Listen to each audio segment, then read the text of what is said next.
Assalamualaikum warahmatullahi wabarakatuh. Perkenalkan, nama saya Rizka Salsabila, NPM 181200153 dari kelas 4F yang ingin mempresentasikan hasil laporan tugas akhir mata kuliah perencanaan pembelajaran.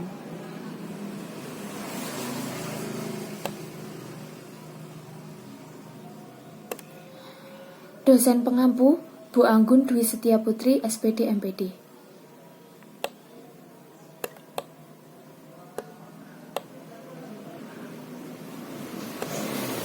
Latar belakang RPP, Rencana Pelaksanaan Pembelajaran, adalah rencana yang menggambarkan prosedur dan pengorganisasian pembelajaran untuk mencapai satu kompetensi dasar yang ditetapkan dalam standar isi dan dijabarkan dalam silabus. Setiap sekolah sebelum mengawali semester pasti telah membuat RPP untuk membantu kegiatan pembelajaran. RPP merupakan hal yang penting untuk menunjang kegiatan pembelajaran. Akan tetapi, keadaan saat ini membuat apa yang telah direncanakan sebelumnya menjadi sedikit berbeda. Pandemi COVID-19 mempengaruhi kegiatan pembelajaran sekolah yang ada di Indonesia.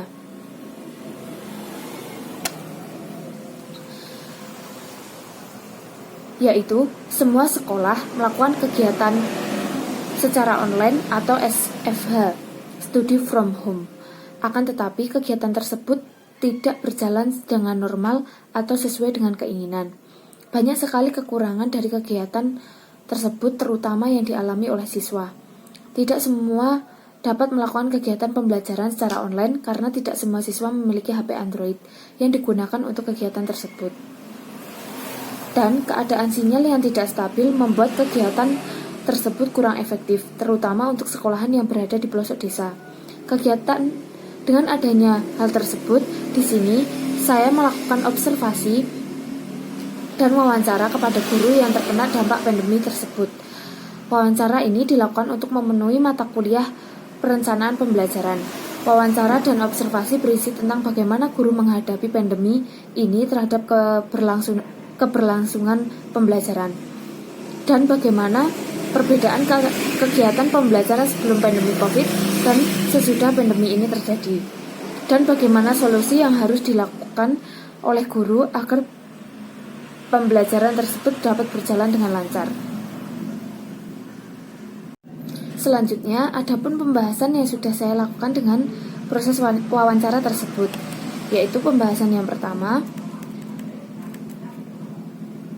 langkah atau strategi apa yang dilakukan oleh guru dalam pelaksanaan pembelajaran sebelum dan saat terjadi masa pandemi COVID-19 ini. Sebelum pandemi COVID, guru menggunakan strategi pembelajaran yang sudah dirancang sebelumnya dengan menitik beratkan pada keaktifan siswa, kreatif dan kolaboratif, kerjasama dalam kelompok menjadi sakral untuk melihat kemampuan siswa dalam aspek keterampilan dan sikap. Setelah pandemi COVID ini, guru menggunakan strategi pembelajaran yang memungkinkan siswa untuk belajar mendidik. Dan yang kedua, bagaimana cara guru dalam penilaian terhadap siswa sebelum saat terjadi pandemi dan sesudah. Sebelum pandemi, melalui observasi atau pengamatan saat proses belajar berlangsung dan hasil belajar produk.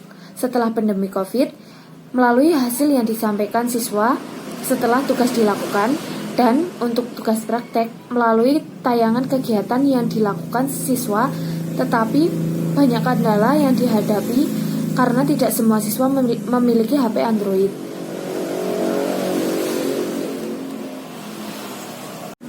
Selanjutnya nomor 3, kendala apa saja yang dirasakan selama pembelajaran daring ini, bagaimana cara mensiasatinya. Kendalanya yaitu sesungguhnya ada banyak sekali, tapi termasuknya yaitu salah satunya tidak semua siswa memiliki HP Android, banyak biaya yang harus dikeluarkan untuk pembelajaran paketan sehingga menimbulkan masalah baru bagi orang tua siswa.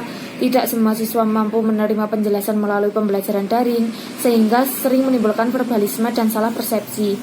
Tidak semua wali murid mampu mendampingi anaknya saat mengerjakan tugas, dan cara mensiasatinya yaitu guru mengadakan kunjungan rumah pada siswa yang tidak memiliki HP Android, dan juga guru meminta kepada siswa yang memiliki HP Android untuk menyampaikan informasi kepada temannya yang tidak memiliki HP Android.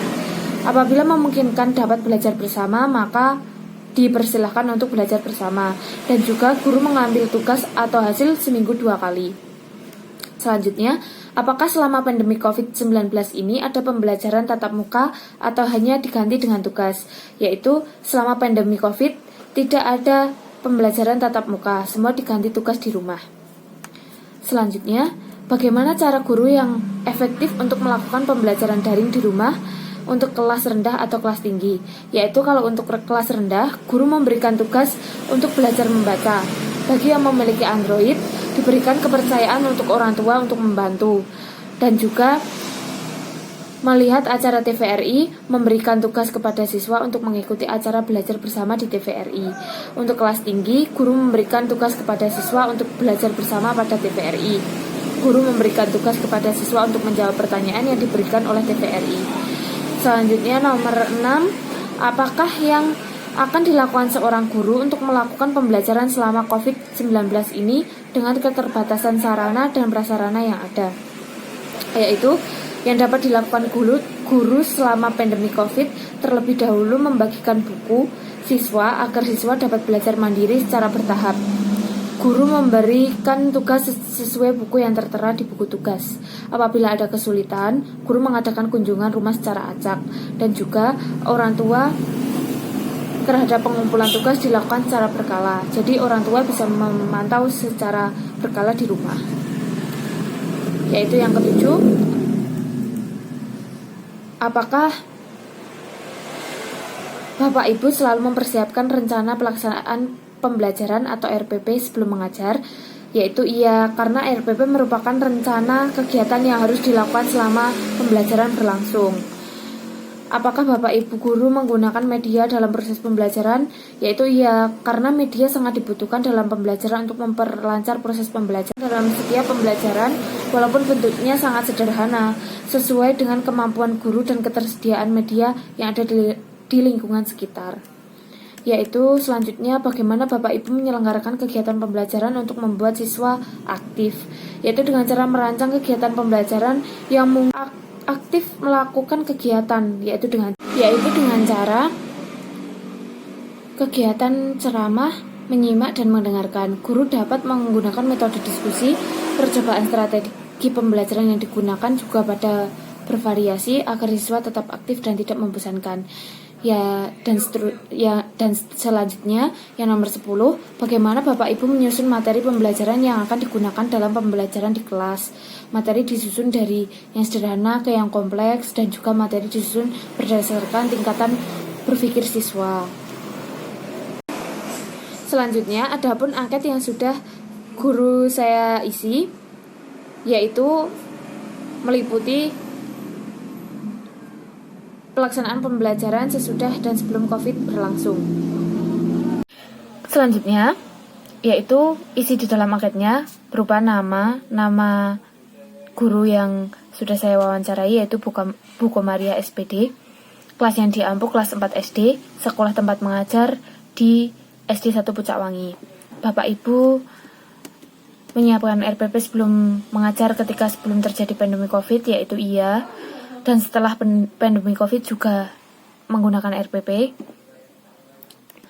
Sebelum pandemi menggunakan media untuk pembelajaran, yaitu iya. Dan setelah pandemi hanya menggunakan yaitu dari HP saja, HP atau Android atau semacam yang ada di TVRI. Strategi pembelajaran tetap sama sebelum dan sesudah pandemi COVID. Materi yang disampaikan juga sama. Dan setelah pandemi COVID ini menggunakan buku ajar yang sudah diberikan kepada siswa masing-masing. Instrumen pembelajaran juga masih sama setelah dan sesudah pandemi COVID. Tentunya terjadi banyak kendala yang dialami saat pandemi COVID ini karena ketersulitan fasilitas dan juga sinyal terkadang yang sangat buruk untuk melakukan daring yang setiap hari dilakukan oleh guru terhadap siswa atau murid, begitu. Simpulan dan saran. Perencanaan pembelajaran saat sebelum terjadi pandemi dengan saat sesudah terjadi pandemi memanglah sangat berbeda. Akan tetapi tidak sepenuhnya berbeda karena perencanaan yang dibuat hanya mengurangi kegiatan yang dilakukan sebelum pandemi, misalnya tentang belajar kelompok. Saat sebelum pandemi, kerja kelompok adalah hal yang wajib dilakukan oleh siswa, akan tetapi setelah terjadi pandemi, kerja kelompok tidak digunakan karena saran untuk guru agar guru lebih dapat memperhatikan siswa saat pembelajaran. Guru selalu bertanya di grup siapa yang belum mengerti dengan pembelajaran untuk dapat mengatasi. Yang tidak memiliki HP dapat bergabung dengan temannya yang memiliki HP. Untuk pengumpulan tugas, guru bisa memperpanjang pengumpulan tugas mungkin 1 minggu sampai pembelajaran selanjutnya atau 2 minggu begitu. Demikian pemaparan yang saya sampaikan, kurang lebihnya mohon maaf. Wabillahi taufiq wal hidayah. Wassalamualaikum warahmatullahi wabarakatuh.